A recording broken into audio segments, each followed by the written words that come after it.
Alors, artisan ou artiste, ça c'est une question qu'on se pose souvent, on se le pose personnellement fréquemment. Je dirais que moi je me considère d'abord comme un artisan. Pourquoi un artisan? Parce que j'ai un devoir de réponse vis-à-vis de mes clients.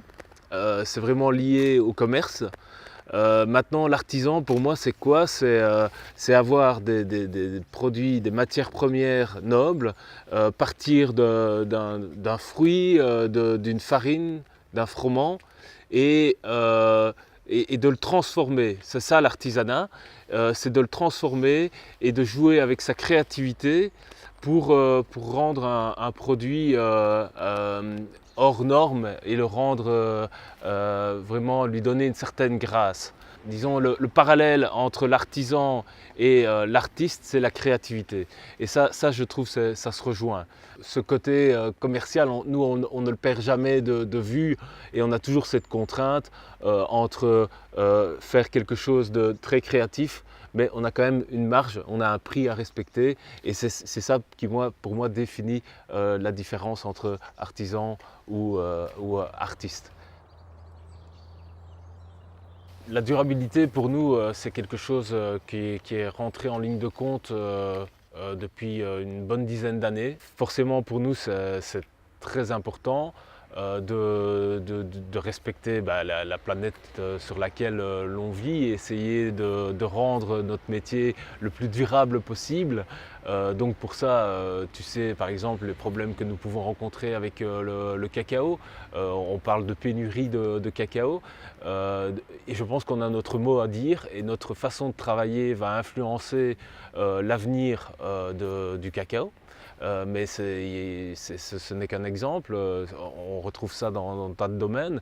Donc on fait un choix d'ingrédients très réfléchi. Quand c'est la saison aussi des fruits, on va travailler la fraise de Wépion qui est tout près de chez nous, qui est un produit d'excellence. On va travailler, j'ai un apiculteur qui fait un miel de tilleul qui est formidable. Donc pour moi, la durabilité dans notre métier, elle passe par une régénération. Donc si on stagne et qu'on reste à conserver toujours les mêmes produits, on finit par mourir. Chaque fois pour moi, se remettre en question et trouver de nouvelles idées, de nouvelles techniques, absorber ces nouvelles techniques, se les approprier et créer de nouveaux produits, ça permet justement de régénérer nos activités, de rester au contact avec le consommateur et permettre vraiment de survivre par rapport à l'industriel par exemple. Au niveau des produits que nous réalisons, on réfléchit dès le départ pour avoir zéro perte sur le produit. Je ne dois pas avoir de gaspillage. Donc on pense vraiment, on établit une recette avant de commencer une production. On doit établir une recette pour qu'elle soit juste à poser et ne pas avoir la moindre perte, le moindre déchet. Au niveau des emballages, nous on fait des achats de plus en plus rationnels.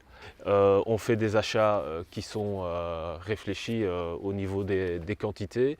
Et par exemple, en période de fête, on préfère réduire les tailles de nos gâteaux, proposer une ou deux tailles maximum, alors qu'il y a encore 4-5 ans, on allait de 4, 6, 8, 10 jusqu'à 12 personnes, ce qui multipliait les emballages et au bout du compte, on se retrouvait avec un stock qui était incohérent pour notre entreprise.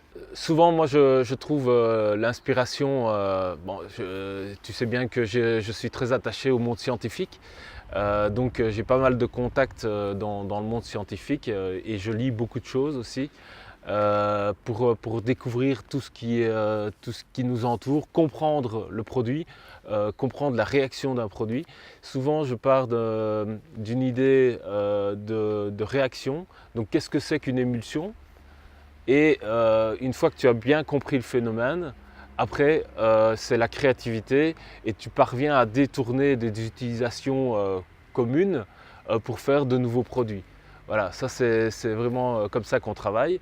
Ensuite, avec mon équipe, ce que nous faisons, on fait des tables rondes et chacun vient un peu avec ses idées. On fait ça en général 2 fois par an pour réassortir notre carte. Et chacun vient avec ses idées, après on en discute ensemble. Je reste maître chez moi, c'est moi qui décide au final de ce que nous allons faire. Mais je trouve que c'est toujours intéressant d'avoir l'avis des autres et ne pas être fermé.